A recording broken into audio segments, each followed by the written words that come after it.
नमस्कार मित्रांनो, रितेश भाऊंनी भाऊच्या धक्क्यावर केलं आहे डॉन प्रभूचे कौतुक व तन्वीला विचारले आहेत प्रभूविषयी खोचक प्रश्न। यावर तन्वीचं रिॲक्शन काय असणार, ती काय बोलणार, चला तर आपण बघूया नक्की काय झालं ते। रितेश भाऊ बोलतात, तन्वी, प्रभू यांना कुणीच कुठल्याही टास्कमध्ये निवडत नाहीत, तुम्ही प्रभूला का निवडलं, असा प्रश्न रितेश भाऊ तन्वीला विचारतात। खरंच आपण प्रेक्षक म्हणून विचार केला तर शो सुरू झाल्यापासून सगळेच सदस्य प्रभूला नॉमिनेशनमध्ये टाकत आहेत।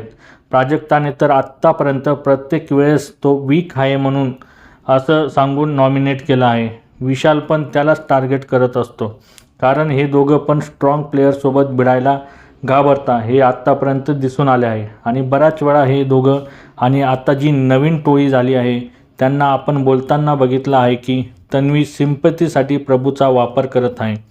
जिथे तन्वी तिथे मागं प्रभू तन्वीचा पदर पकडून असतो। याच मुद्द्यावरून भाऊने हा प्रश्न तन्वीला विचारला आहे।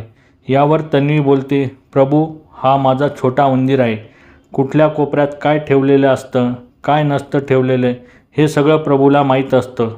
आकाश पाताळ एक करेल पण ती गोष्ट तो शोधून काढेल असा तो आहे आणि त्याने ते प्रूव्ह पण करून दाखवले आहे।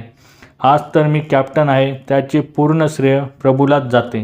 तेव्हा रितेश भाऊ प्रभूला बोलतात, जसं आता त्या म्हणाल्यात त्याप्रमाणे कॅप्टन बनवण्याचे श्रेय तुम्हालाच जातं प्रभू। खरंच तुम्ही फार छान खेळलात, नंबर 1 या आठवड्यात खेळलात। खरंच प्रभूने हा आठवडा गाजून टोळी गँगचा सुपडा साफ केला आहे का, हे कमेंट बॉक्समध्ये नक्की सांगा। आणि अशाच नवीन अपडेट्ससाठी आमच्या चॅनलला लाईक, शेअर आणि सबस्क्राईब करायला विसरू नका। तोपर्यंत धन्यवाद मित्रांनो।